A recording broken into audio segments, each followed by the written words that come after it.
لا حول ولا قوة إلا بالله العلي العظيم.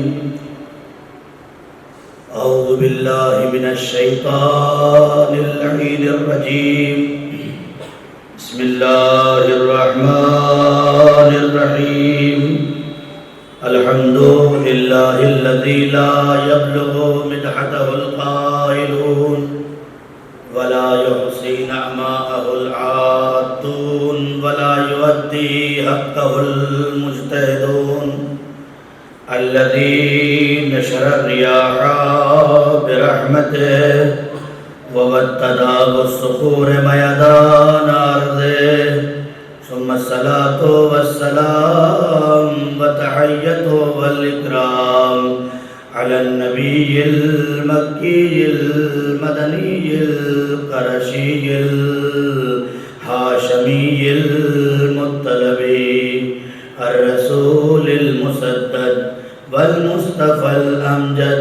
اسمه في السماء أحمد وفي الأرض أبي القاسم محمد. اللهم صل على وآله الطيبين الطاهرين المعصومين المظلومين الذين أذهب الله عنهم الرجس وطهرهم تطهيرا. اللهم صل على محمد. أما بعد فقد قال الله تبارك وتعالى في القرآن المجيد والفرقان الحميد وقوله الحق. بسم الله الرحمن الرحيم. من عمل صالحا من ذكر أو أنثى وهو مؤمن فلنحيينه حياة طيبة ولنجزينهم أجرهم بأحسن ما كانوا يعملون. صلوات پڑھ دے محمد و آلہ.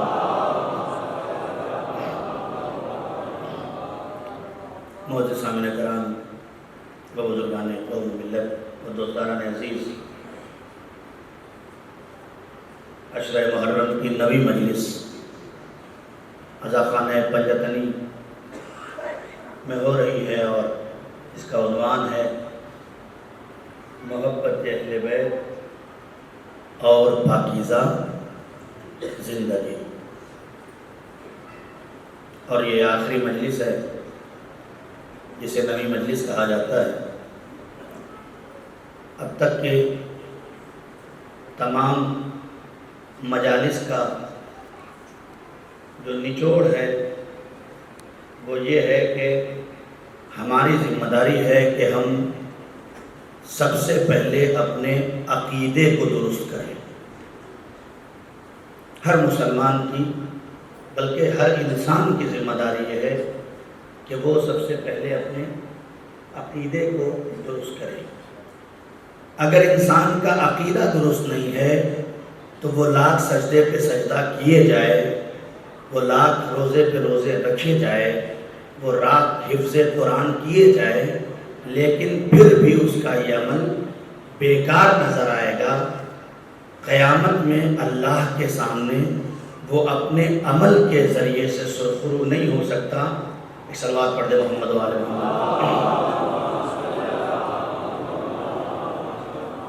ایک اور بلند ترین صلوات پڑھ دے محمد و آل محمد.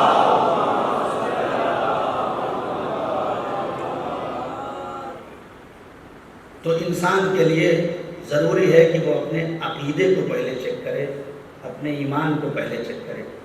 اگر ایمان کا تسلسل زنجیر کی طرح سے ملا ہوا نہیں ہے تو یہ سجدے ہمیں جہنم سے نہیں بچا سکتے.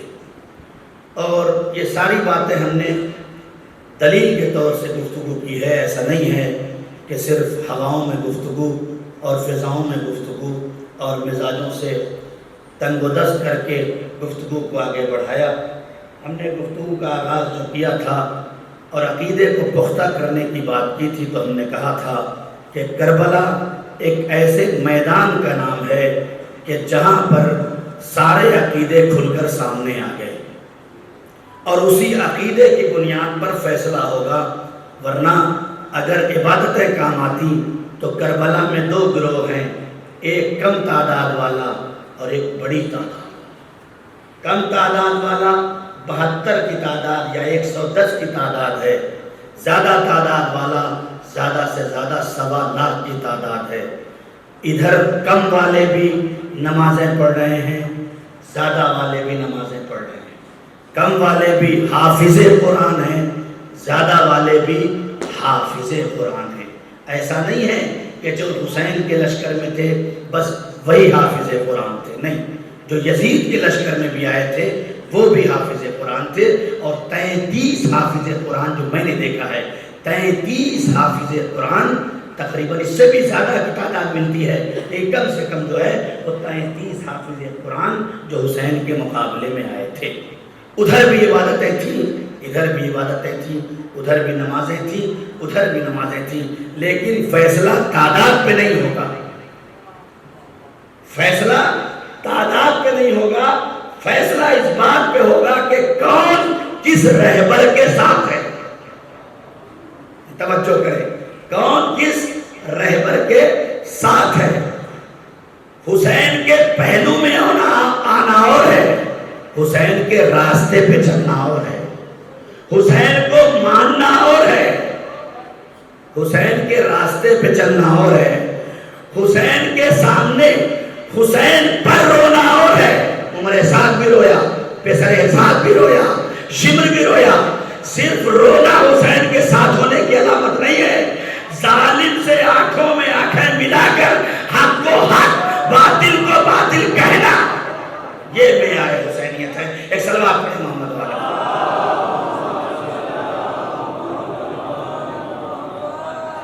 تو عقیدہ پختہ ہونا چاہیے۔ اگر عقیدہ ہمارا پختہ نہیں ہے تو سارے عمل ہمارے بیکار۔ فرش عزا، عزا خان حسین، مجلس حسین، ذکر حسین، ولایت علی، اگر آپ کا عقیدہ درست نہیں ہے تو آنا جانا بیٹھنا مسجد عزا خانہ سب کچھ کوئی فائدہ نہیں رکھتا۔ میں نے کہا تھا کہ حج میں جائیں گے، خانہ کعبہ کا طواف کر کے آئیں، آپ کو لگے گا کہ طواف کر کے آئے ہیں، اگر عقیدہ درست نہیں ہے تو یہ دماغوں کا چکر ہے، طواف نہیں ہے۔ اللہ اسے طواف نہیں سمجھتا، اللہ اسے طواف نہیں سمجھتا۔ تو سب سے پہلے عقیدہ میں نے آپ کے سامنے بیان کیا، عقیدہ کیا تھا؟ ایک اور صلوات پڑھیں محمد والے۔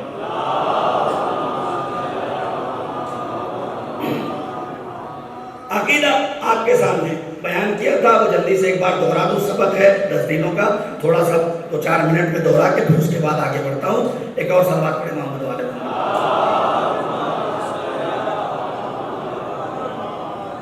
اور یہ جو شروع کے 2-4-10 منٹ ہوتے ہیں وہ اس لیے بھی ہوتے ہیں ذاکر کے، تاکہ لوگ اپنے گھروں سے اٹھیں، لباس تبدیل کر لیں، وضو کر لیں، اور اس کے بعد دھیرے دھیرے چلیں اور راستے میں ایک آدھ سگریٹ بھی پی لیں، اور باتیں کرتے ہوئے 1-2 لوگ ملیں ان سے بھی بات کر لیں۔ دیکھیے 2 طرح کے لوگ ہوتے ہیں، ایک مجلس سننے والے ہوتے ہیں اور ایک مجلس دیکھنے والے ہوتے ہیں۔ 2 طرح کے لوگ پائے جاتے ہیں، ایک مجلس سننے والے ہوتے ہیں اور ایک مجلس دیکھنے والے ہوتے ہیں۔ مجلس سننے والوں کی کیفیت الگ ہوتی ہے، مجلس دیکھنے والوں کی کیفیت الگ ہوتی ہے۔ دریا کے لہروں کے قریب کھڑے ہو کر سمندر کو دیکھنے سے موتی اور مونگے نہیں ملتے۔ دریا کے قریب کھڑے ہو کر دریا کے لہروں کا نظارہ کرنے سے موتی اور مونگے نہیں ملتے ہیں۔ جسے موتی اور مونگے کی تلاش ہوتی ہے وہ دریا میں اتر جاتا ہے۔ مجھے نہیں پتا بات پہنچ رہی ہے کہ نہیں پہنچ رہی ہے۔ جسے موتی اور مانگے کی تلاش ہوتی ہے وہ دریا میں ڈوب جاتا ہے۔ اور اسی لیے میں کہتا ہوں، مجھے کسی سے شکایت نہیں ہے کہ وہ باہر کھڑا ہو کے بات کر رہا ہے، یا دوستوں سے کھڑا ہو کے بات کر رہا ہے، یا سگریٹ پی رہا ہے، یا کیا کر رہا ہے، مجھے اس سے کوئی بحث نہیں۔ بس اتنا کہنا چاہتا ہوں کہ جب تک ڈوبو گے نہیں، جب تک ڈوبو گے نہیں کچھ پاؤ گے نہیں۔ اس لیے کہ دریا میں موتی ڈھونڈنے والا بھی جب تک غوطہ نہیں لگاتا اسے ملتا نہیں ہے۔ یہ الگ بات ہے کہ موتی ڈھونڈنے والا دریا میں اترتا ہے تو کبھی کبھی ڈوب جاتا ہے،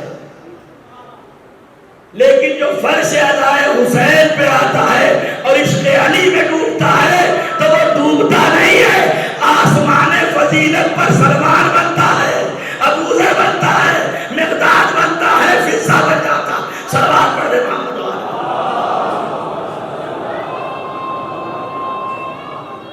یا غور کریں۔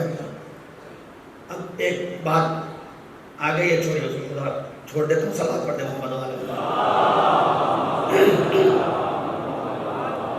تو عقیدہ آپ کو بیان کیا کہ ہمارے نزدیک سب سے بڑا عقیدہ کیا ہے؟ سب سے بڑا عقیدہ اللہ، اللہ سے بڑا کوئی نہیں۔ کوئی بھی علی کو خدا سمجھے ہماری نگاہ میں وہ کافر ہے۔ کوئی بھی نبی کے مقابلے میں کوئی نبی بنا کے لائے ہماری نگاہ میں وہ کافر ہے۔ ہم نے آپ کی خدمت میں عرض کیا کہ ہمارا عقیدہ نبوت اتنا مضبوط ہے کہ اگر نبی کسی کو اپنی بزم میں بٹھا لیں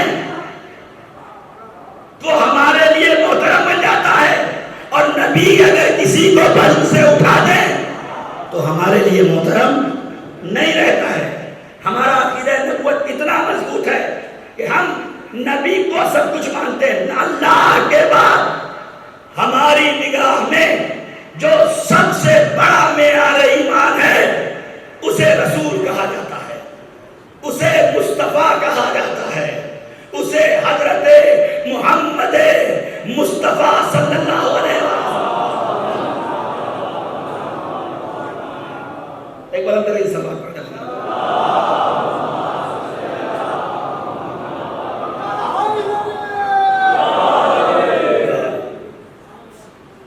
اور الحمدللہ اللہ کو سب سے بڑا ماننے والا سارے کے سارے مانتے ہیں، کسی میں کوئی اختلاف نہیں ہے۔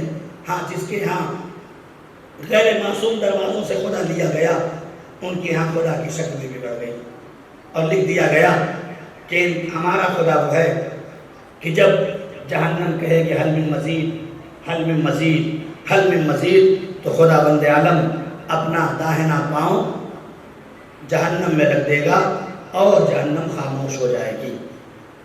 آپ نے یہ روایت پڑھی ہو، آپ کو مزہ آیا ہو یا نہ آیا ہو، میرا دل تو بہت خوش ہو گیا کہ جن کے یہاں جن کا خدا کا عقیدہ یہ ہو کہ وہ جہنم میں چلا جائے، ان کے یہاں اگر ابو طالب جہنم میں جائے تو حیرت کی کیا بات ہے۔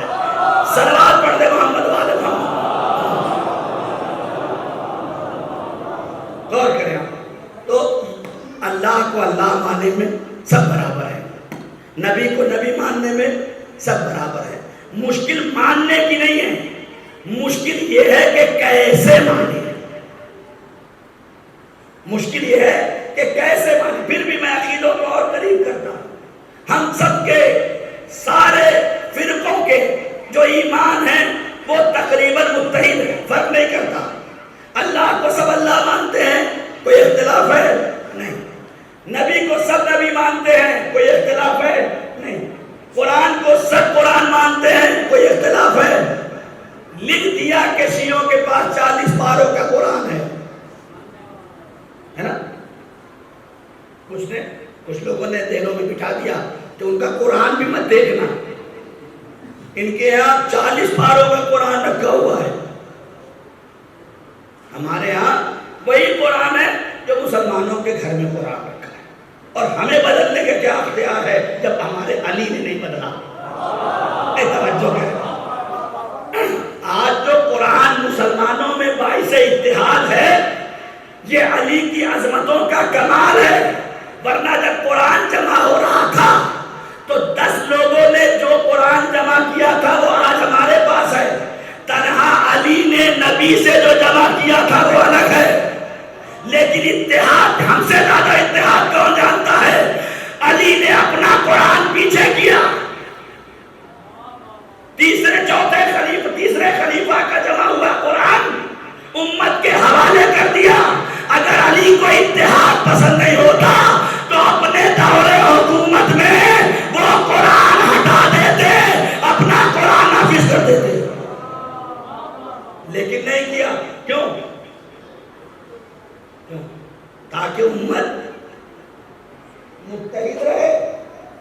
کی امت میں کوئی اختلاف نہ ہونے پائے، تو پھر اللہ میں کوئی اختلاف نہیں، نبی میں کوئی اختلاف نہیں، قرآن میں کوئی اختلاف نہیں، کعبے میں کوئی اختلاف نہیں۔ اب یہ بھی مسئلہ کیا کیا بیان کروں ایک مجلس میں، بھائی کعبے میں کوئی اختلاف نہیں، مسجدیں کیا ہے کعبے کی شبیہ، کعبے میں اختلاف نہیں، مسجدوں میں توجہ کرے میرے عزیزو، بھائی کعبے میں کوئی اختلاف، سارے مسلمان حج کرنے کا آ جاتے ہیں، کعبے نا مکے میں جا کے خانہ کعبہ کا طواف کر کے چلے آتے ہیں، اور کوئی یہ نہیں کہتا کہ ہم کعبے نہیں جائیں گے۔ یہ جملے بدل دو میرے عزیزو، جملے بدل دو۔ ہمارے یہاں دیکھو، یہ شیعوں کی مسجد ہے، یہ وہابیوں کی مسجد ہے، یہ دیوبندیوں کی مسجد ہے، یہ بریلیوں کی مسجد ہے، تو دروازے پہ لکھا جاتا ہے وہابی بریلوی کی مسجد میں نہ آئے، لکھا ہوا میں نے دیکھا۔ میں خود دہلی میں اسٹیشن پہ اترا، میں نے چاہا کہ نماز پڑھ لوں، وہاں لکھا ہوا تھا کہ کوئی دوسرے فرقے کا انسان اس مسجد میں آ کے نماز نہ پڑھے۔ غور کرے آپ، ہم مسلمان کتنی ذلت و پستی میں چلے گئے ہیں۔ یہ شیعہ کی مسجد، وہ سنی کی مسجد، وہ بریلوی کی مسجد، وہ دیوبندی کی مسجد ہے کہ نہیں ہے؟ میں یہ درد دل ہے یا نہیں ہے کائنات میں ابھی بھی چل رہا ہے نا، یہ اس کی مسجد وہ اس کی مسجد ہے کہ نہیں؟ تم نے خدا بھی بانٹ دیے، ارے میرے عزیزو کیا سنایا، خدا بھی بانٹ دیا۔ ارے میرے عزیزو یہاں پہ چونکہ تم نے بنایا ہے، ارے بات نہیں پہنچ رہی ہے میرے عزیزو، بات نہیں پہنچ رہی ہے میری، ہمت ہے تو وہاں بھی کعبے کے سامنے جا کے کہے یہاں شیعہ نماز کرتے ہیں، میں نہیں کروں گا۔ ہمت ہے تو بریلوی جائے اور کعبے کے سامنے کھڑا ہو کے کہے یہاں وہاں بھی آئے گا، میں طواف نہیں کروں گا۔ نہیں، سب چلتے ہیں، ایک صف میں کھڑے ہو گئے محمود و ایاز، ایک ہی صف میں کھڑے ہو گئے محمود و ایاز، نہ کوئی بندہ رہا اور نہ کوئی بندہ رہا۔ ایک بلندرین سلوات پڑھے محمد،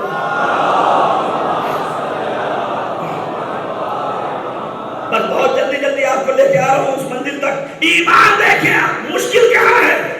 کیوں آخر یہاں آتے ہیں تو اپنی مسجد الگ الگ، وہاں جاتے ہیں تو سب کا ایک کعبہ، کیا وجہ ہے؟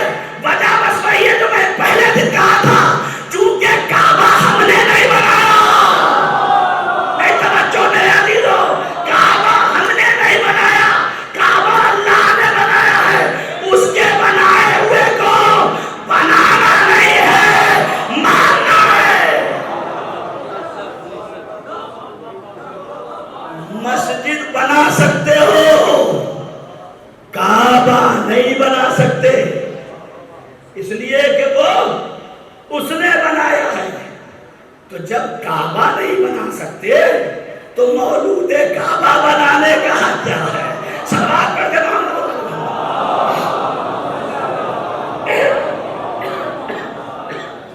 غور کریں آپ۔ ایک اور حضرت علی محمد بلندرین صاحب،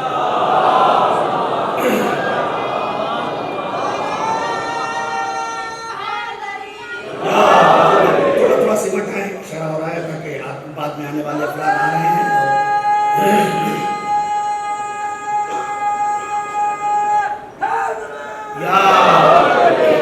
کیونکہ آخری مجلس ہے اور فیصلہ کن تقریر اور نتیجہ آج دے کے جانا ہے کہ یہ ساری تمہید ہے جو میں نے آپ کی خدمت میں عرض کیا ہے، یہ تمہید اس لیے ہے کہ ہمارا عقیدہ مضبوط ہو جائے۔ اللہ کو ہم نے بنایا نہیں، اللہ کو ہم نے مانا، نبی کو ہم نے بنایا نہیں، نبی کو ہم نے مانا، قرآن کو ہم نے بنایا نہیں، قرآن کو ہم نے مانا۔ توجہ ہے نا آپ کی؟ کعبے کو ہم نے بنایا نہیں، کعبے کو ہم نے مانا۔ تو نبی کے بعد بھی، بہت توجہ، نبی کے بعد بھی نبی کے لیے، نبی کے اسلام کی ضرورت اگر کسی کو نظر آتی ہے تو بنانے کا حق نہیں ہے۔ فیصلہ کن تقریر کا جملہ ہے یہ،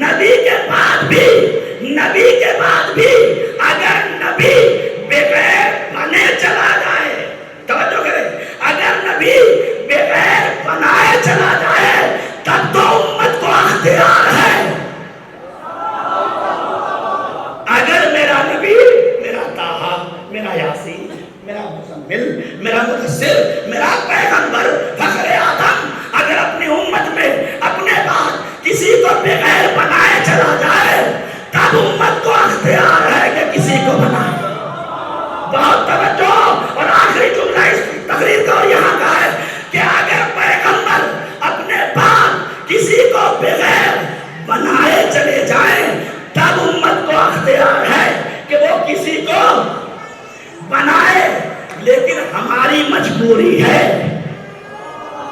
ہماری مجبوری ہے، ہم پیغمبر کو معصوم مانتے ہیں۔ اور میرے عزیزو بات نہیں پہنچا سک رہا ہوں، ہماری مجبوری ہے کہ ہم نہیں مان سکتے۔ پیغمبر نماز تو پہنچائے، روزہ تو پہنچائے، حج تو پہنچائے، زکوٰۃ تو پہنچائے، لیکن نماز بچانے والا نہ پہنچائے، روزہ بچانے والا نہ پہنچائے، حج بچانے والا نہ پہنچائے، زکوٰۃ بچانے والا نہ پہنچائے، تو کہاں ملے گا مولانا؟ نبی نے کہاں پہنچایا؟ اتنی بڑی بات منبر سے بیٹھ کے کہہ رہے ہو، کیا قرآن میں لکھا ہے کہ پیغمبر نے پہنچایا؟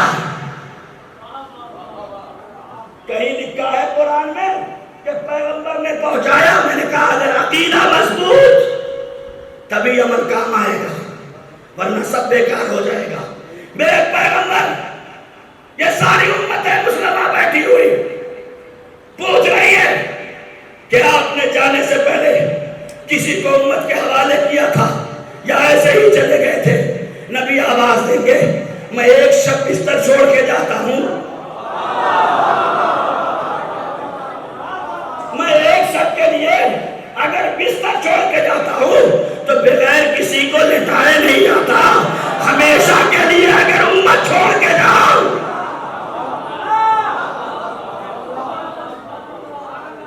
تو کیا تم مجھ سے یہ امید رکھتے ہو کہ وہ حریص ہدایت نبی جس کا اٹھنا بیٹھنا اس لیے تھا کہ بندے خال ہدایت پا جائیں، بندے جنت میں چلے جائیں، بندے بہشت کی نظر ہو جائیں، بندوں کو جہنم اور جنت کے دونوں راستوں کا پتہ چل جائے، پیغمبر نے پوری زندگی اسی پہ کاٹی، اور 63 سالہ زندگی میں میرے پیغمبر کی ہدایت یہ تھی کوئی مسلمان جہنمی نہ ہو سکے، کوئی مسلمان جہنمی نہ ہو سکے، سب کے سب جنت میں چلے جائے۔ اور اسی لیے اللہ نے اس انتظام کو بھی کیا۔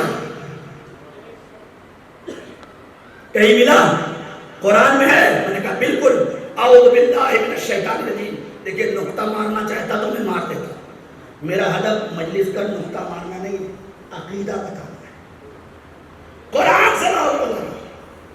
میں نے کہا اعوذ باللہ من الشیطان الرجیم، یا ایھا الرسول بلغ۔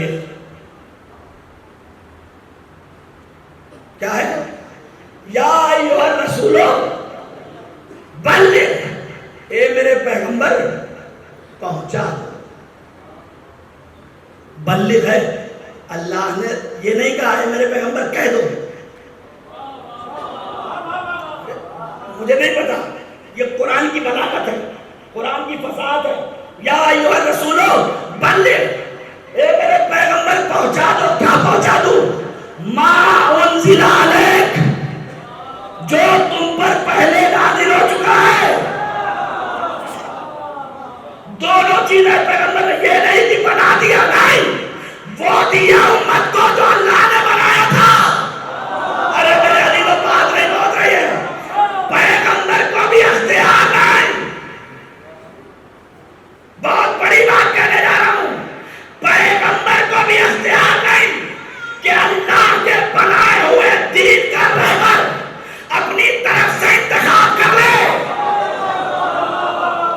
بہت بڑا چیلنج 73 فرقوں کے اسلام کے دامن میں بنا لینے والے سارے مسلمان کو جو نبی نے ہدایت کا راستہ بنایا، اور سچا راستہ یہی ہے کہ میرے نبی طٰہٰ ہے، یاسین ہے، مزمل ہے، سب اچھی بات ہے، لیکن پیغمبر اپنے باپ جسے پہنچانا ہے تمہارے اختیار نہیں ہے۔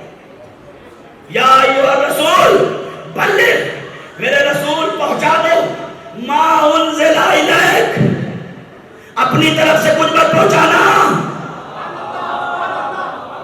تمہیں بھی اختیار نہیں ہے، تمہارے ہاتھوں کو ہم نے روک رکھا ہے۔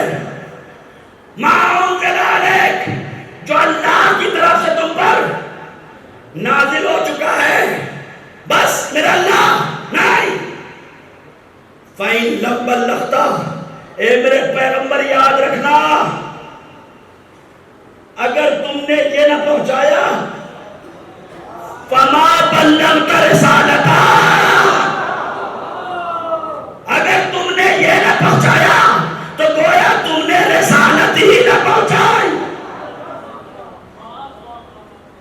نبی اللہ نے قرآن میں آپ کو کبھی اس لہجے میں گفتگو کر کے آواز نہیں دی.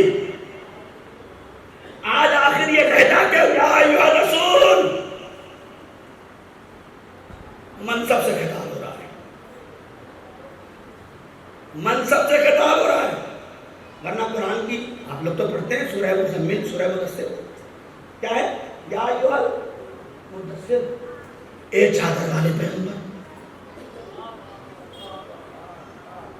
قرآن میں اللہ اپنے حبیب کے کو جب آواز دیتا ہے تو لہجہ ہی الگ ہوتا ہے.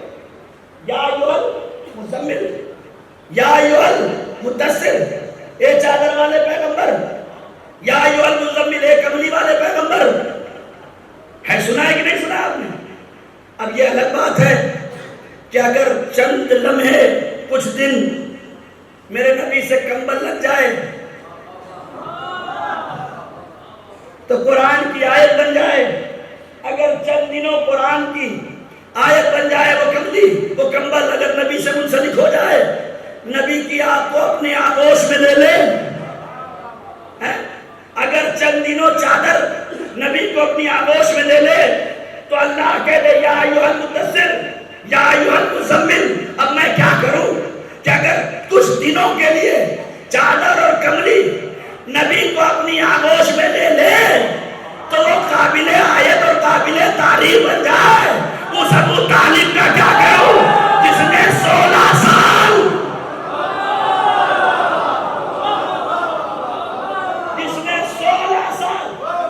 اپنے پیغمبر کو اپنی آغوش میں پروان چڑھایا. اب میں سارے مسلمانوں سے فیصلہ چاہتا ہوں کہ کملی افضل ہوگی یا 16 سال پالنے والا. فیصلہ تو انسان کرے نا. چند لمحے اگر کملی میں یہ باور لوں تو آپ اس کی قسم کھا جائیں تو میرا وہ باپ جس نے مجھے پالا ہو وہ کتنا محترم ہوگا. ایک سلوات پڑھے محمد والا. تو اللہ نے یہاں پہ خطاب پیغمبر کو مدثر، مزمل، تاہا جھانسی نہیں کہا. کیا کہا؟ یا ایھا رسول، اے میرے رسول بلغ، پہنچا دو. اب مولانا عمار لاکھ ممبر سے کہے کہ علی علی مت کیا کرو، نمازیں پڑھو، روزہ پڑھو، گلی گلی کوچے کوچے سارے مسلمان کہتے رہے پہنچاؤ دین، کیا نماز پڑھو، پہنچاؤ دین. اللہ نے کہا پہنچانے والا مرحلہ بس ایک ہے، اسے پہنچا دو سب پہنچ جائے گا. نہیں میرے عزیزو، یا ایھا الرسول بلغ، اے میرے پیغمبر اسے پہنچا دو. کہیں نہیں آیا میرے نبی یہ نماز ہے اسے پہنچا دو، یہ روزہ ہے اسے پہنچا دو. لیکن نہ جانے کیا پہنچانا ہے کہ اللہ رسول کو بھی روک کے کہتا ہے یا ایھا الرسول بلغ ما انزل الیک، جو تجھ پر نازل ہوا ہے اسے پہنچا دو. فما بلغت رسالتہ، اگر یہ نہیں پہنچایا تو گویا رسالت نہیں پہنچایا.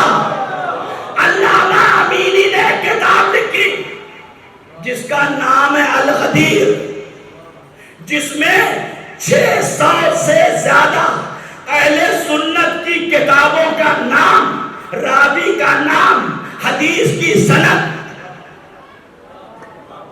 1100 حدیثیں منقول ہیں جسے حدیث غدیر کہا جاتا ہے. کیا کہا جاتا ہے؟ حدیث غدیر کہا جاتا ہے. نبی کریم واقعہ آپ کا سنا ہوا ہے. بتا دوں کہ غدیر کوئی چھپی ہوئی جگہ کا نام نہیں تھا. ہاں، غدیر کسی بند حجرے کی بات نہیں تھی کہ نبی کان میں کہہ رہے تھے. کہیں نہیں ایسا ہے، کوئی روایت نہیں کہتی، سب نے لکھا ہے. اب یہ مسلمانوں کا میڈیا بہت مضبوط ہے. نبی اپنے چچا سے کان میں کچھ کہہ رہے ہوں تو اسے صحیح صحیح لکھ دیا جائے، اور نبی اگر میدان میں کچھ کہہ رہے ہوں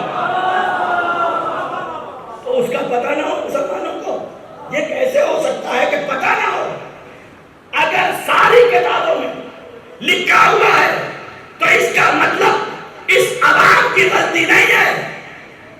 بہت توجہ میرے عزیزوں. اگر ساری کتابوں میں حدیث غدیر لکھی ہوئی ہے تو عوام کی غلطی نہیں ہے, اس رہبر کی غلطی ہے جو غدیر پہنچا نہیں رہا ہے.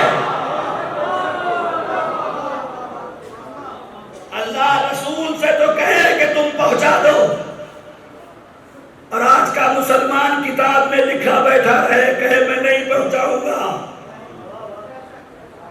تو پیغمبر آواز دے کے اللہ نے جب مجھ سے کہہ دیا تو تو نے کار رسالت انجام نہیں دیا میرے پیغمبر, تو تمہارا جیسے مسلمان کا کیا اعتبار ہوگا جب میری رسالت نہیں بستی میں غیر پہنچائے تو تمہارا اسلام کیا بچے گا.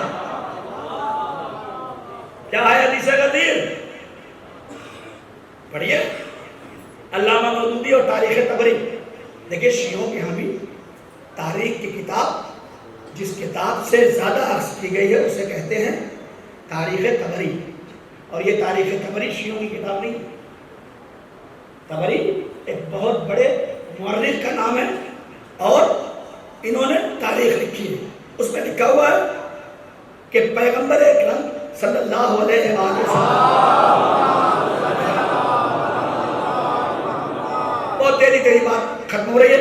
پیغمبر اکرم کا کمال یہ تھا کہ ان کے گھر میں جو بھی چیزیں آتی تھی اس کے نام رکھ دیتے تھے.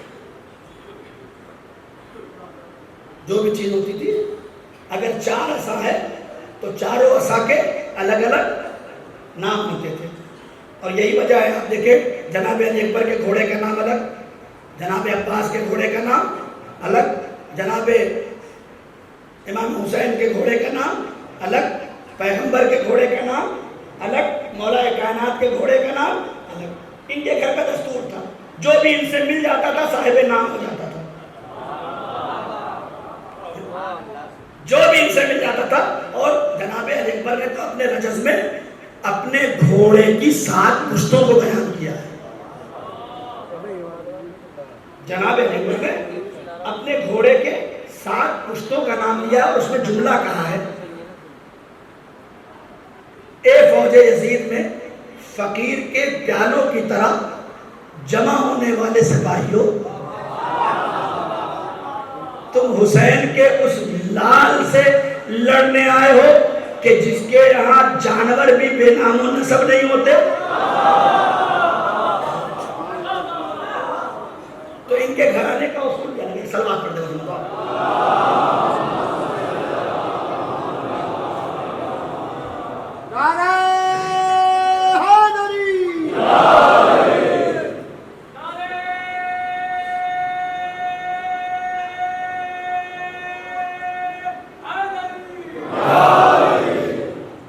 ایک اعلان ہو گیا ہے کہ فرمانے کے انشاءاللہ مجلس سوچوں کچھ مشکلات کی بنیاد پر بندہ کل چلا جائے گا, اس لیے مجلس صبح انشاءاللہ 9 بجے صبح اسی عزا خانے پنجتنی میں علی جناب مولانا علی رضوان صاحب خطاب فرمائیں گے. آپ حضرات زیادہ سے زیادہ تعداد میں شرکت فرمائیں انشاءاللہ. اور اسی طرح سے آج شب میں اذان علی اکبر کا پروگرام جو 3 بجے رات میں ہوگا اس میں بھی آپ حضرات زیادہ سے زیادہ تعداد میں شرکت فرمائیں. کچھ باتیں بہت ساری ہیں اور بھی کہنی ہیں لیکن کہاں سے بات رکے گی مجھے نہیں پتا ہے. صلوات پڑھ دے محمد والے.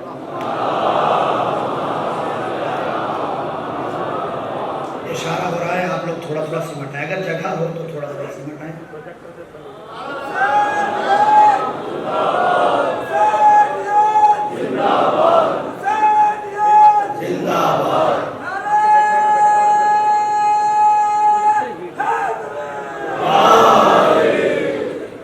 بہت جلدی جلدی ساری باتوں کو چھوڑتا ہوں. ہمارا کمال یہ ہے ہم نے کسی کو نبی سے چھوڑ کے نہیں مانا ہے, ہم نے اسی کو مانا ہے جس کو نبی نے ہم سے منوایا ہے. ورنہ ہمیں پتہ نہیں تھا. نبی کان میں کیا کہہ رہے تھے یہ پتہ چل گیا, نبی نے میدان میں کیا کہا. اور ہم نے کسی کو بند کمرے سے بھی نہیں مانا. ہم نے علی کو لیا تو غدیر کے میدان سے, حسن کو لیا تو صفین کے میدان سے, حسین کو لیا تو کربلا کے. لہذا ہمارا کوئی ڈھکا چھپا عقیدہ نہیں, سب کھلا کھلا ہے. اور نبی نے دیکھیں اب علامہ امینی، چونکہ یہ جو میں نے تذکرہ کیا کہ علامہ امینی نے الغدیر کو جمع کیا، وہ ہندوستان بھی آئے تھے، دہلی میں 2 مہینے تک تھے اور ولایت علی بن ابی طالب پر ریسرچ کر رہے تھے. 2 مہینے لائبریری کے اندر تھے. لوگوں نے اس سے پوچھا کہ گرمی تھی یا ٹھنڈک ہندوستان میں؟ آپ گئے تھے اور وہاں جا کے واپس آئے ہیں، یہ بتا دیجئے کہ گرمی تھی یا ٹھنڈک؟ وہ کہتے ہیں کہ مجھے موسم کا کیا پتا، مجھے موسم کا کیا پتا، میں تو علی کی ولایت میں ایسا لگا تھا کہ کب دن ہوتا ہے کب رات ہوتی ہے مجھے یہ بھی نہیں پتا. اتنی ریسرچ کی ہے انہوں نے اور 500 سے زیادہ کتابیں اہل سنت کی حدیث غدیر پر رکھی. یہی وجہ ہے کہ کوئی فرقہ بھی حدیث غدیر کو انکار کرنے کے لیے نہیں لکھتا. کوئی بھی نہیں کہتا کہ میں حدیث غدیر کا انکار کرتا ہوں. لفظوں کے معنی تو بدل دیے جاتے ہیں، حدیث کو تواتر سے ہٹایا نہیں جاتا. نبی نے کیا کہا؟ نبی کا ایک دستور تھا، جو کچھ بھی ہوتا تھا اس کا نام رکھ دیتے تھے. نبی کے پاس کچھ امامی بھی تھے. یہ جملہ میرا نہیں ہے، یہ صرف ریسرچ آیت اللہ عقیل الغربی کی ریسرچ، خدا انہیں حفظ کرنا ہے. ان کا کہنا ہے کہ نبی کے پاس کچھ امامے تھے اور ہر امامے کا کلر الگ تھا. ہر امامے کا کلر الگ تھا. یہ جو کالا امامہ آپ دیکھ رہے ہیں کربلا کے بعد سادات کے لیے آ گیا، ورنہ امامے کے رنگ الگ الگ ہوتے تھے. سفید امامہ جمعے کے دن پہننا مستحب ہے، جیسے کپڑا ہے ویسے ہی امامہ بھی ہے. جمعے کے دن سفید امامہ پہننا بھی مستحب ہے. اگر کبھی کسی کو آپ سفید امامہ پہنا ہوا جمعہ پڑھاتے دیکھ لیں تو نماز پڑھنا مت چھوڑ دیجیے گا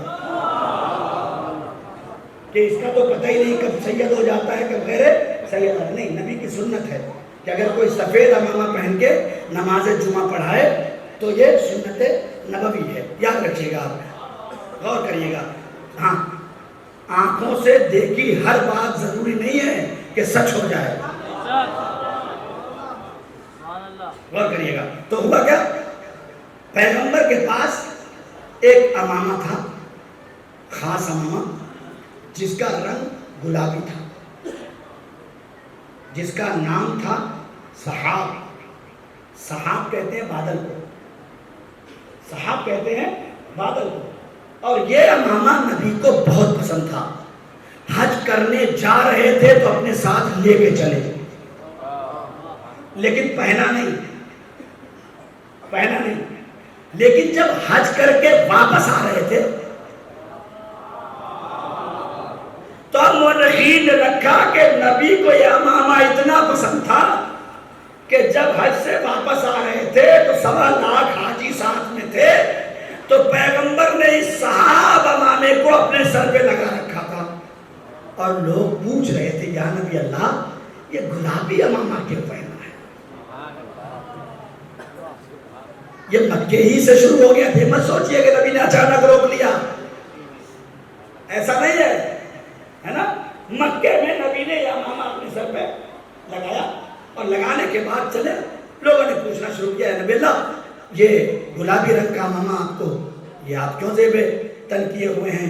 نبی نے فرمایا چونکہ یہ مجھے بہت پسند ہے، یہ مجھے بہت پسند ہے. اب آگے کہاں اعلان کیا پیغمبر نے؟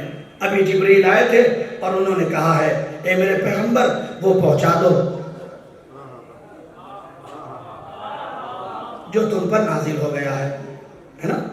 نبی نے کیا کیا؟ رک گئے. وہیں جہاں آیت آئی وہیں رک گئے. یہ نہیں کہا کہ جو آگے بڑھ گئے چلو وہیں پہنچ جاتے ہیں. اصول کیا ہے؟ اصول کیا ہے آپ بتائیے؟ اگر 10 لوگ ایک ساتھ چل رہے ہوں اور پتہ چلے کہ 5 لوگ جو ہے وہ کوٹھی پہنچ چکے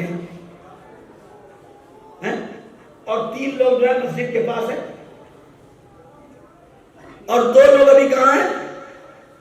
سیکٹر 4 میں. یہی تو اصول کیا ہے؟ یہ مسجد کے پاس والا کہے کہ جو آگے ہے انہیں پیچھے بلایا جائے. آپ بتائیں اصول کیا؟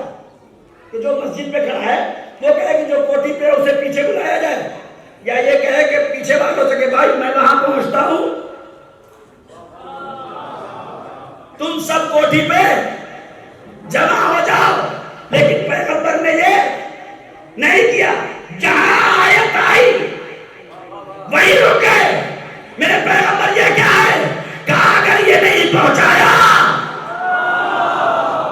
اگر یہ نہیں پہنچایا، پیغمبر اس امانت کو دینے میں اتنا بھی اخلاقی اظہار نہیں کرتے کہ جو آگے حاضر جا چکے ہیں ان سے مل کے پیغام پہنچا، نہیں، جو آگے گئے ان سے کہو کہ پیچھے آئے، ان سے کہو کہ پیچھے آئے، جو پیچھے رہ گئے ہیں ان سے کہو کہ آگے، اس لیے کہ آج میرا معاملہ نہیں ہے، آج علی کا معاملہ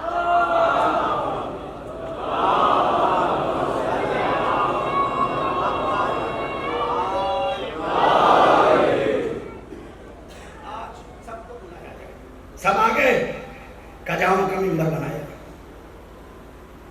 کس کا منبر بنایا؟ کجاؤں کا منبر بنایا۔ اے نبی کریم کچھ لوگوں کو بھیج دیتے مکے سے منبر آ جاتا، منبر کی کمی تھوڑی تھی، کجائے جمع کیے گئے۔ اب کچھ کہتے ہیں کہ بھائی بڑے خوش نصیب ہیں وہ لوگ کہ جن کے کجاؤں پہ علی کی ولایت کا اعلان کیا گیا۔ اب میں اس کو کیا کروں کہ کجاوے نے تو اعلان برداشت کر لیا، اب اس کو میں کیا کروں؟ نبی کجاوے کے منبر پہ آئے پہنچانے کے لیے دین کا سلسلہ، دین کا عقیدہ، دین کا مشن۔ پیغمبر اپنے ہاتھوں پہ علی کو اٹھاتے ہیں، اور اٹھانے کے بعد اتنا اٹھایا کہ علامہ بیضاوی لکھتے ہیں کہ نبی کریم کا ہاتھ اتنا بلند ہوا کہ دونوں طرف کے جو قبا کے نشانات تھے وہ دکھائی دینے لگے تھے۔ کس کو اٹھایا؟ کس نے؟ پیغمبر نے علی کو، پیغمبر نے علی کو، پیغمبر نے علی کو، پھر سے کہہ رہا ہوں، پیغمبر نے علی کو۔ تاریخ میں یہ تو مل جائے گا کہ پیغمبر کو کسی نے اٹھایا، لیکن اہل بیت کے علاوہ کوئی نہیں ملے گا جسے پیغمبر نے اٹھایا، ہے نا؟ اپنے ہاتھوں پہ اٹھایا اور کیا کہا؟ کیا کہا؟ یہی تو غلط ہے۔ نہیں، اگر پیغمبر یہ کہہ دے من کنت مولا تو خود بنایا۔ حدیث یہاں سے شروع نہیں ہوتی، اللہ مولایا، گفتگو یہاں سے حدیث کی، اللہ مولایا وانا مولا المومنین، اللہ میرا مولا، میں مومنین کا مولا، ومن کنت مولا،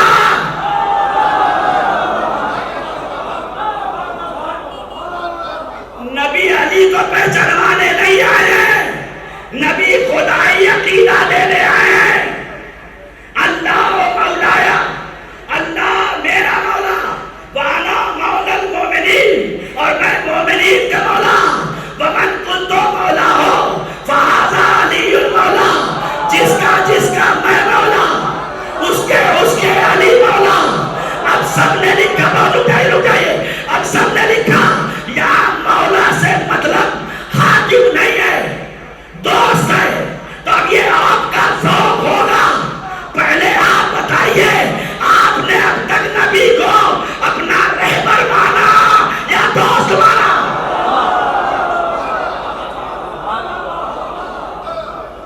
بھائی مسئلہ تو پہلے جملے کا ترجمہ کریے، علی کیا ہے وہ تو باپ کا بنا رہا ہے۔ پہلے تو نبی کے حدیث کے پہلے جملے کا ترجمہ کرتے جائیے۔ یہ جو لفظ دوست کا ترجمہ کر دیا، وجہ کیا تھی پتا ہے؟ وجہ یہ تھی کہ خدا کی قسم حدیث غدیر کو بدل نہیں سکتے، اس لیے کہ جتنے بھی اکابرین اہل سنت والجماعت ہے، سب نے اپنی کتابوں میں حدیث غدیر کو تواتر کے ساتھ لکھا ہے کہ نبی نے فرمایا ہے اللہ مولایا وانا مولا المؤمنین ومن کنت مولا ہو فہذا علی المولا، جس کا میں مولا ہوں اس کے علی مولا ہیں۔ اب ترجمہ تم بتاؤ، اللہ کو تم حاکم حاکم سمجھتے ہو یا دوست؟ اللہ کو حاکم سمجھتے ہو یا دوست؟ نبی کو حاکم سمجھتے ہو یا دوست؟ اے 63 سال اپنے نبی کو رہبر سمجھا یا دوست؟ ہم کسی کو کچھ نہیں جانتے، ہم تو اپنا عقیدہ بتاتے ہیں. ہم نے اللہ کو بھی آقا سمجھا، ہم نے رسول اللہ کو بھی آقا سمجھا، ہم نے علی اللہ کو بھی آقا سمجھا. صلوات پڑھ دے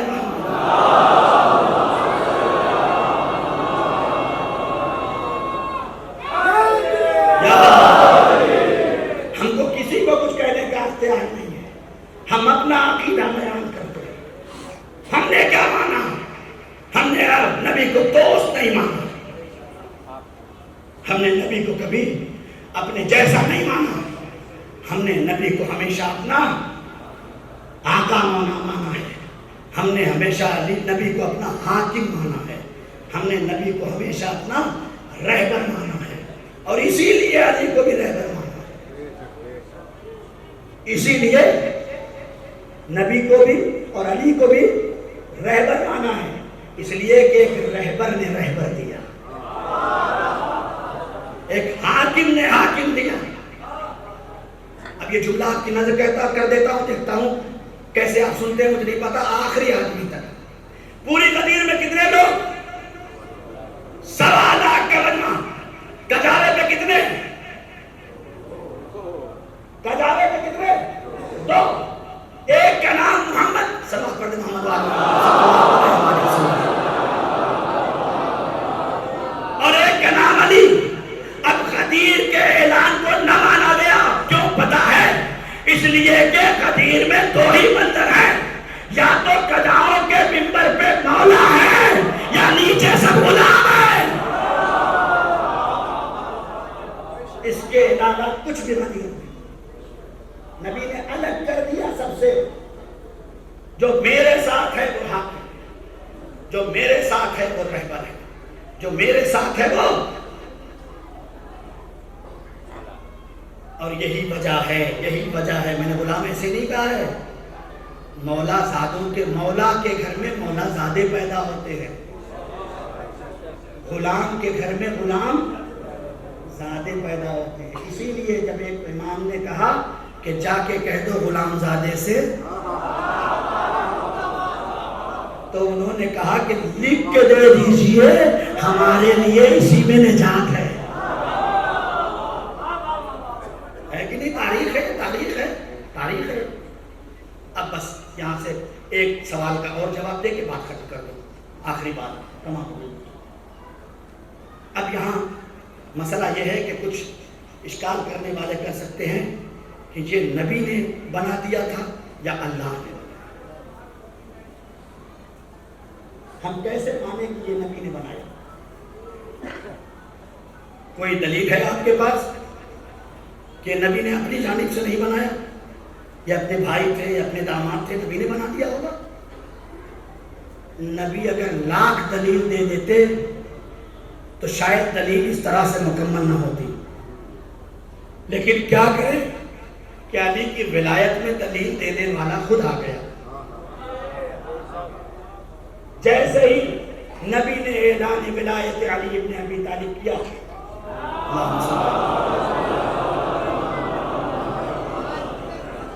ایک شخص آیا اور آنے کے بعد جس کا نام تاریخ نے حارث لکھا. اب اس کو بھی کیا کریں کہ پہلے خلیفے کے منکر کا نام بھی حارث، یہ بھی جو آیا وہ حارث ابن نعمان فہری نام لکھا ہے تاریخ نے. یہ گھوڑے کو اینٹ لگاتے ہوئے آیا اور پیغمبر کے سامنے کھڑا ہو کے کہتا ہے، یا نبی اللہ، آپ نے نماز دی، ہم نے مان. آپ نے روزہ دیا، ہم نے مان لیا. آپ نے حج دیا، ہم نے مان لیا. آپ نے زکوٰۃ دیا، ہم نے مان لیا. ہم نے پورا اسلام مان لیا. لیکن جو کام آج آپ کر رہے ہیں نا، یہ تو ہم نے سوچا بھی نہیں تھا. یہ سوچ کے تو ہم اسلام میں آئے ہی نہیں تھے. ہم تو یہ سوچ کے آئے تھے کہ آپ کے جانے کے بعد پورے سسٹم پہ قبضہ ہمارا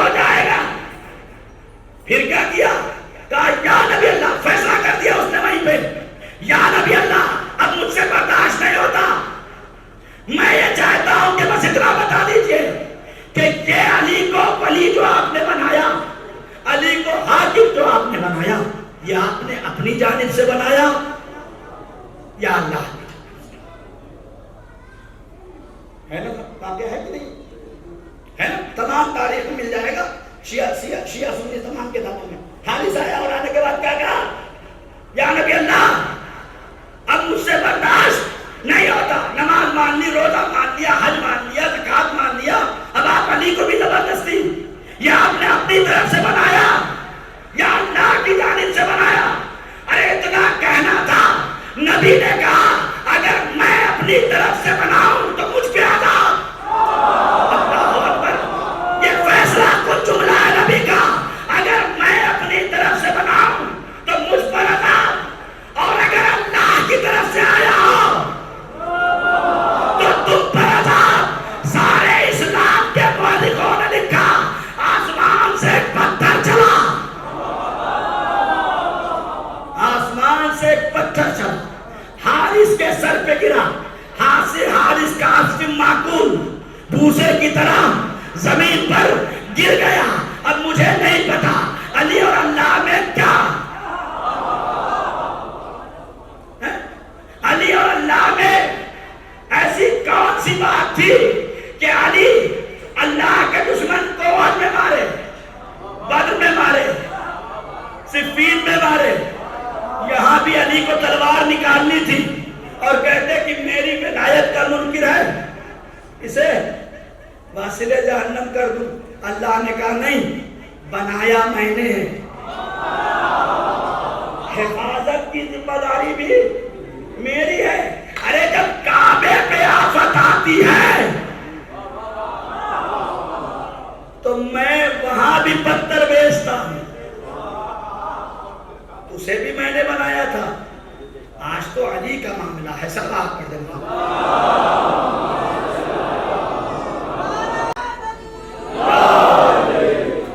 اسی لیے کہا گیا ہے کہ مسلمانوں کی سب سے بڑی عید کا نام عید غدیر ہے۔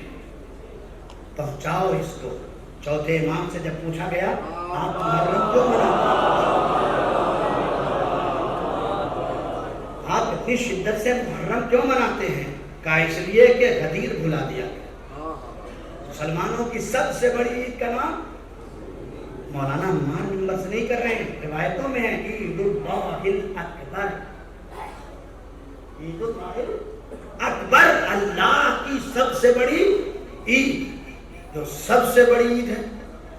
دیکھیں عید تو عید فطر بھی ہے، عید تو عید فطر بھی ہے، عید تو عید قربان بھی ہے۔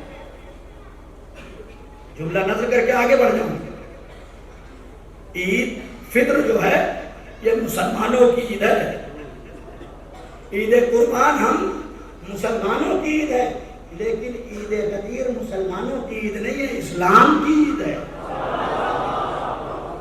عید غدیر اسلام کی عید ہے، اسی لیے عید غدیر کو نہ بھولو۔ اور کربلا ہم اسی لیے یاد رکھتے ہوئے ہیں تاکہ دنیا عید غدیر کو یاد رکھے۔ بہت ساری باتیں رہ گئیں، عید غدیر، عید مباہلہ، یہ دو ایسی عید ہیں کہ دنیا نے اسے پہچانا نہیں۔ جہاں قرآن کی آیتیں عیسائیوں کو نہ منوا سکیں، وہاں رسول اہل بیت کو لے کے چلے، اور جب یہ آئے تو کہنے والا کہتا ہے کہ یہ ایسے آ رہے ہیں کہ اگر اشارہ کر دیں تو پہاڑ اپنی جگہ راستہ۔ بہت دو تین پیغامات اپنے نوجوانوں کی خدمت میں عرض کر دوں، کیونکہ 9 محرم آ گئی ہے اور یہ پیغامات ضروری ہیں۔ پہلا پیغام تو وہی جو میں نے 7 محرم کو تقریباً کہا کہ 10 محرم کو کوشش کرو کہ تعزیہ دفن ہوتے وقت اپنے آپ کو حسین کا عزادار بنائے رکھو۔ ایسا نہ ہو کہ کچھ تقسیم ہو اور تم دوڑے چلے جاؤ۔ اپنی بھوک پہ کنٹرول کرو، اپنی پیاس پہ کنٹرول کرو۔ اگر کنٹرول نہیں ہو سکتا ہے تو سرے راہ مت کھاؤ، کنارے جاؤ، گھر کے اندر چلے جاؤ، عزاخانے میں آ جاؤ، مسجد میں آ جاؤ۔ دین آپ کو روکتا نہیں ہے، حسین آپ کو روک کے ایسا نہیں ہے کہ زبردستی بھوکے رہو، نہیں، یہ تو حسین کی پیاس پہ آپ اپنے آپ کو پیاسا رکھتے ہیں، یہ حسین کی بھوک پہ آپ اپنے آپ کو بھوکا رکھتے ہیں۔ لہذا جب تعزیہ جائے تو اس بات کا خیال رکھیے گا کہ دفن ہونے تک وہاں کم سے کم آپ کچھ نہ کھائیں۔ دوسرا مرحلہ دیکھیے، آپ جب تک اپنے گھر میں ہیں اپنے باپ کے بیٹے ہیں، آپ جب تک اپنے گھر میں ہیں اپنی ماں کے بیٹے ہیں، آپ جب تک اپنے گھر میں ہیں اپنی بہن کے بھائی ہیں، اپنے دادا کے پوتے ہیں، اپنے نانا کے نواسے ہیں۔ آپ اپنے گھر میں کیا ہیں، آپ کو کوئی کچھ نہیں بولتا، جو چاہے وہ کریے، جیسے چاہے ویسے کریے۔ آپ اپنے گھر میں ہیں اپنے باپ کے بیٹے ہیں، آپ اپنے گھر میں ہیں اپنی ماں کے بیٹے ہیں، آپ اپنے گھر میں ہیں اپنے بہن کے بھائی ہیں، یا ہماری مائیں اور بہنیں ہیں اپنے بھائی کی بہن۔ لیکن جب اپنے گھر سے آپ حسین کے نام پہ باہر آ گئے اور سڑک پہ آ گئے اور کالا لباس پہن لیا اور ہاتھوں میں بیاض لے لیا، تو اب آپ اپنے باپ کے بیٹے نہیں ہیں، حسین کے آزادار ہیں۔ آپ اپنی ماں کے بیٹے نہیں ہیں، حسین کے آزادار ہیں۔ دنیا آپ کو فلاں کا بیٹا وہاں نہیں دیکھتی، حسین کا آزادار دیکھتی ہے۔ لہذا اپنے معیارات کو بلند کرو، حسین کے جلوس میں چلتے ہوئے سگریٹ نہ پیو۔ آپ کا باپ مرے گا اور تابوت لے جایا جائے گا تو آپ وہاں پہ گٹکا کھائیں گے، یاد رہے گا آپ کو۔ آپ وہاں کھڑے ہو کے سگریٹ پی لیں گے، آپ اپنے باپ کے جنازے کو چھوڑ کے دوسری طرف کھڑے ہو کے بات کریں گے؟ نہیں کریں گے، کریں گے؟ نہیں کریں گے، نہیں کریں گے۔ کیوں اپنا تشخص کھو رہے ہو؟ جب حلقہ بنے تو حلقے کے اندر رہو، یا چلے جاؤ وہاں سے۔ کھڑے رہنے حسین زبردستی نہیں چاہتا، کھڑے ہو کے باتیں مت کرو، دل نہیں چاہ رہا اپنے گھر جا کے سو جاؤ۔ آزاداری یعنی آزاداری، ماتمداری یعنی ماتمداری۔ مجھ سے جتنی دیر ہو سکتا ہے میں کھڑا ہوتا ہوں، نہیں ہوتا تو نہیں رکتا، مت رکو۔ حسین کی ماں زبردستی نہیں چاہتی کہ تم کھڑے ہو کے ساتھ چلتے رہو۔ ساتھ دینے والے کا نام حسین کا آزادار نہیں ہے، ماتم کرنے والے کا نام حسین کا آزادار، تابوت کے ساتھ رہنے والوں کا نام حسین کا آزادار۔ تو راستے میں اپنے آپ کو آزادار بنائے رکھو، ایسا نہ ہو کہ حسین کی ماں دیکھ کے تمہیں آواز دے، شیعتی کونو لنا زینن ولا تکونو علینا شینن، اے میرے شیعو میرے لیے باعث زینت بننا۔ یہ امام زمانہ کا جملہ ہے، میرے لیے باعث مذمت نہ بننا۔ لہذا عزاداری کرو، حسین پہ گریہ کرو، حسین کا ماتم کرو، لیکن اپنے آپ کو آزادار باقی رکھو۔ آزادار کہلوانا آسان ہے، آزادار اپنے آپ کو باقی رکھنا یہ بہت سخت ہے۔ اس کے لیے دل بہت بڑا کرنا پڑتا ہے۔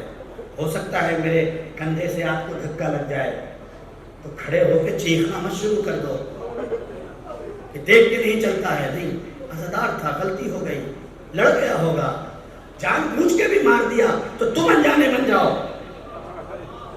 وہ پاگل ہے تو آپ تو پاگل نہیں ہیں، اس کا دماغ خراب ہو گیا، وہ نہیں پہچانتا ہے کہ ہم کہاں کھڑے ہیں۔ اللہ نے آپ کو تو شعور دیا، اپنے آپ کو آزادار باقی رکھو۔ حسین کی ماں آپ کو آزادار دیکھنا چاہتی ہے، کالے کپڑے پہننے کا نام آزاداری نہیں ہے، عباس کا علم اٹھانے کا نام آزاداری نہیں ہے، فرش عزا پہ آ کے بیٹھ جانے کا نام آزاداری نہیں ہے، دل سے حسین کے نام پہ گریہ کرنے کا۔ جب کسی کا باپ مر جاتا ہے تو دو طرح کے لوگ آتے ہیں، کچھ لوگ آتے ہیں میت کے قریب جاتے ہیں، میت کو چھوڑ کے ہٹنا پسند نہیں کرتے، روتے ہیں، گڑ گڑاتے ہیں۔ سب سے زیادہ عزیز اور قریب ہوتا ہے بیٹا، بیٹیاں، چچا، بھائی، بہن، یہ ایک دم جڑے ہوئے ہوتے ہیں۔ لیکن جو تھوڑا دور کے لوگ ہوتے ہیں وہ تھوڑا سا دور رہتے ہیں۔ جتنا رشتہ کم ہوتا ہے اتنی دوریاں ہوتی ہیں۔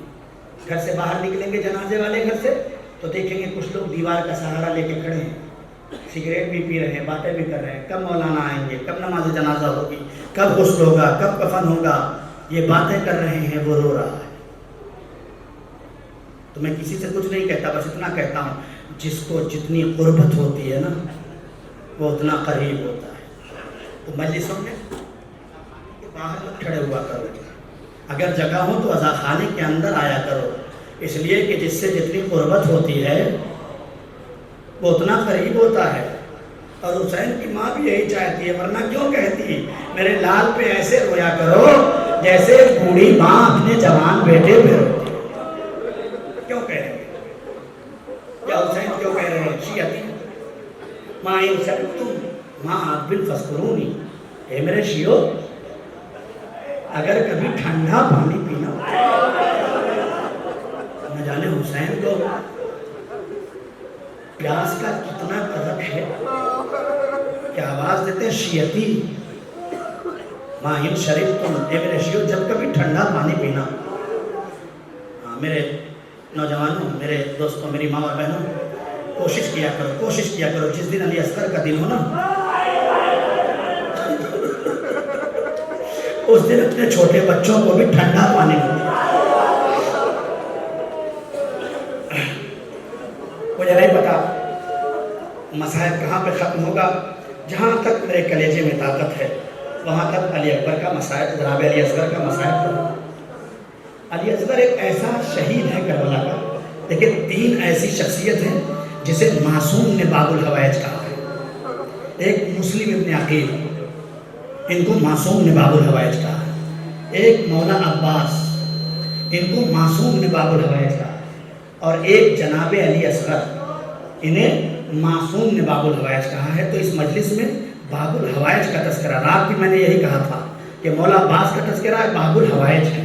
جناب علی اصغر سب سے چھوٹا باب الحوائج ہے، اور اتنا چھوٹا باب الحوائج ہے کہ جسے یہ بھی نہیں پتا کہ 3 پھال کا تیر کھا کے رویا جاتا ہے یا مسکرایا جاتا ہے۔ اسے اتنا بھی نہیں پتا کہ 3 پھال کا تیر کھا کے مسکرایا جاتا ہے یا رویا جاتا ہے۔ 6 مہینے کے بچے کا سن، یہ تو کربلا میں ہوا نا، مدینے میں 6 مہینے کے بھی نہیں تھے، مدینے میں 6 مہینے کے بھی نہیں تھے۔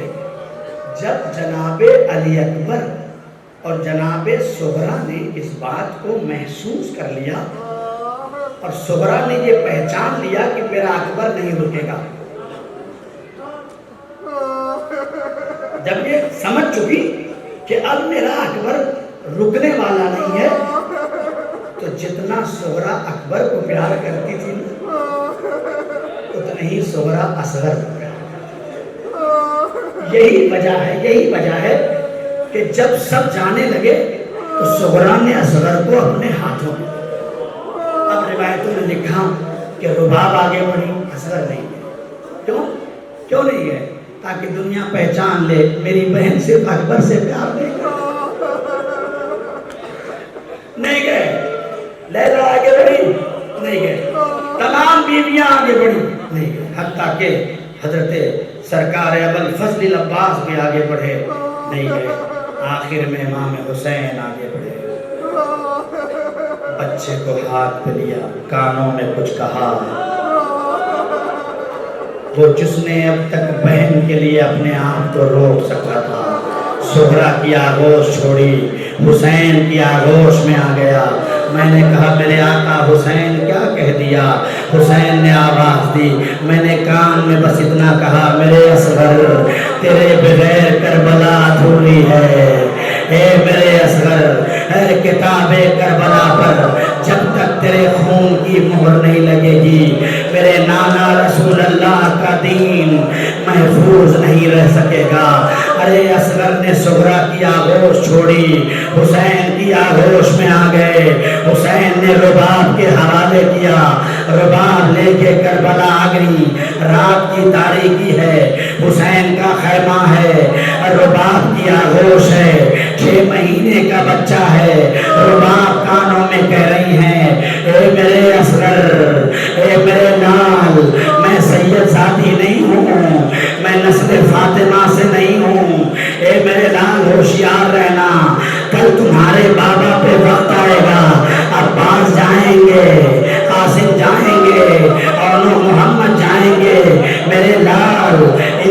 پاؤں اس لائق ہیں کہ اپنے پیروں پہ چل کے چلے جائیں گے، لیکن میرے لال تجھے کچھ ایسے کرنا ہے کہ تجھے میدان میں جانا ہے۔ روایت کہتی ہے جب عباس چلے گئے، اکبر چلے گئے، حسین کے ایک ایک انصار چلے گئے، تو آخر میں حسین نے عباس کے نہ ہوتے ہوئے ایک صدا بلند کی، حل من ناصر ینصرنا، حل من مغیث یغیثنا، کوئی ہے جو میری مدد کرے، کوئی ہے جو میری نصرت کرے، نہ لشکرے نہ سپاہے،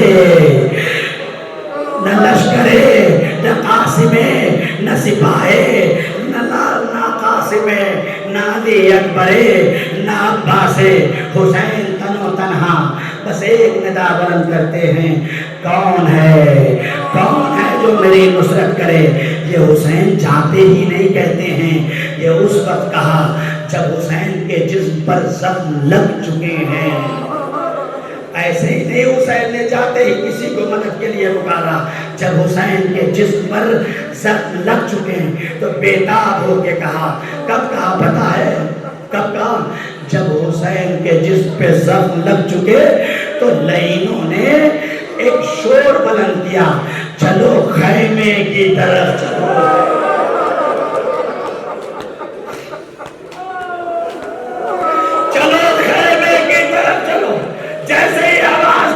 حسین کے پہنچی ایک آواز دی، حل من ناصر ینصرنا، خیمے میں رونے کی آواز بلند ہوئی، کیا بات ہے، کہے میرے آقا جب سے حل من کی صدا سنا ہے اصغر نے جھولے سے گرا دیا، اصغر نے اپنے آپ کو جھولے سے گرا، حسین نے اصغر کو اپنے ہاتھوں پہ لیا، باپ سے لیا، شاید میرا بچہ پیاسا ہے، لاؤ میں اسے لے کے جاتا ہوں، شاید یہ جفاکار اصغر کو پانی دے دے۔ حسین لے کے آئے، میدان کربلا میں پیاس کا سوال کیا، پانی کا سوال کیا، ہے فوج جفاکار تمہاری نظر میں اگر حسین نہیں معتبر ہے تو یہ بچہ پیاسا ہے، یہ 6 مہینے کا بچہ ہے، اس کی ماں کا دودھ سے کچھ ہو چکا ہے، 6 دنوں سے خیمے میں پانی نہیں ہے، تھوڑا سا پانی پلا دو، کوئی جواب نہ ملا۔ حسین نے اپنے بچے کو اس جلتی ہوئی زمین پر رکھ دیا، جہاں دانا بھی پڑتا تھا تو بھول جاتا تھا۔ میری ماں اور بہنوں اپنے کلیجے پہ ہاتھ رکھ کے سوچو، یہ تو پتا بھی نہ چلتا اصغر کے ساتھ کیا ہوا۔ میرے پاس وقت نہیں ہے، بس جلدی جلدی مسائل ختم کر دو۔ ایک مرتبہ حسین نے جب دیکھا کہ یہ ظالم بچے کو بھی پانی نہیں دیں گے، ایسا نہ ہو جلتی ہوئی زمین پہ میرا اصغر دم توڑ دے، باپ نے بچے کو ہاتھوں پہ اٹھایا، آواز دیے حجت خدا کے بیٹے اپنی حجت کو تمام کر دو۔ سوکھی ہوئی ہونٹ پہ سوکھی ہوئی زبان، 6 مہینے کے بچے نے پھیرنا شروع کیا، ظالموں میں کحرام برپا ہو گیا۔ ایک مرتبہ آواز آئی، اینا ہرملا کہاں ہے؟ اقطع کلام الحسین، حسین کے کلام کو قطع کر دو۔ حسین نے چلے کمان میں، اگر ہرملا نے چلے کمان میں تیر جوڑا، پہلا تیر چلا نشانہ خطا کر گیا، دوسرا تیر چلا نشانہ خطا کر گیا، تیسرا تیر چلا نشانہ خطا کر گیا۔ ہرملا نے 3 پھیر کا تیر ایسے ہی نہیں چلایا، ہرملا کہتا ہے میں نے پہلا تیر چلایا تو رسول خدا آ گیا۔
باہر لاش آئے، قاسم کے لاش کے ٹکڑے ہوئے حسین نے دفن نہیں کیا، اکبر کے شانے قلم ہوئے حسین نے دفن نہیں کیا، اور محمد جیسے مارتے تھے حسین نے دفن نہیں کیا، لیکن آلے 6 مہینے کا نازنین بچہ حسین نے تلوار سے قبر کو بچے کو دفن، پتہ بھی نہ چلتا کہ کیوں دفن کیا، لیکن چھٹے امام سے کسی نے پوچھا مولا ارے حسین کو اصغر اتنا پیارے تھے، اکبر کو چھوڑ دیا، اصغر کو دفن کر دیا، امام نے امامہ پھینک دیا، تو نے یہ کیا کہہ دیا، تجھے کیا پتا اکبر کے جسم میں اتنی طاقت تھی، گھوڑے کی طاقت برداشت، قاسم کے جسم میں اتنی طاقت تھی، گھوڑے کی طاقت، لیکن میرے اصغر 6 مہینے کا بچہ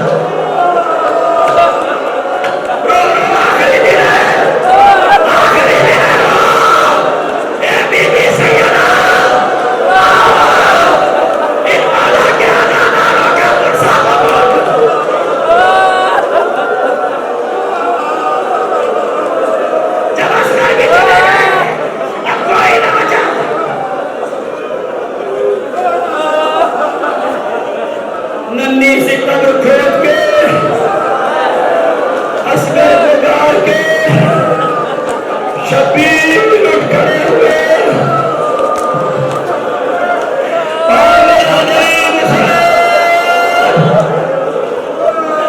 پانی کہاں جاؤ، سجدے چھڑکتے مزار پر، آنسو کپک پڑے لادے، شیر خاندہ مساج ختم ہو گیا، جیسے ہی قبر پہ دفن کیا نا، خدا کی قسم بس یہ حسین کا کلیجہ ہے، کسی مرد کے سینے میں وہ دل نہیں، ابھی ایک غم گیا نہیں، سپردے لہر نہیں کیا، پیچھے سے شخص کہتا آنا برید السلام،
حسین جا رہے، اتنے میں ایک ندا آ گئی، اے میرے حسین تلوار کو نہیں، تیروں پہ تیر کھا چکے بس اے حسین بس، لاشوں پہ لاشیں لا چکے بس اے حسین بس، زخموں پہ زخم سہ چکے بس اے حسین بس، ہم تم کو آزما چکے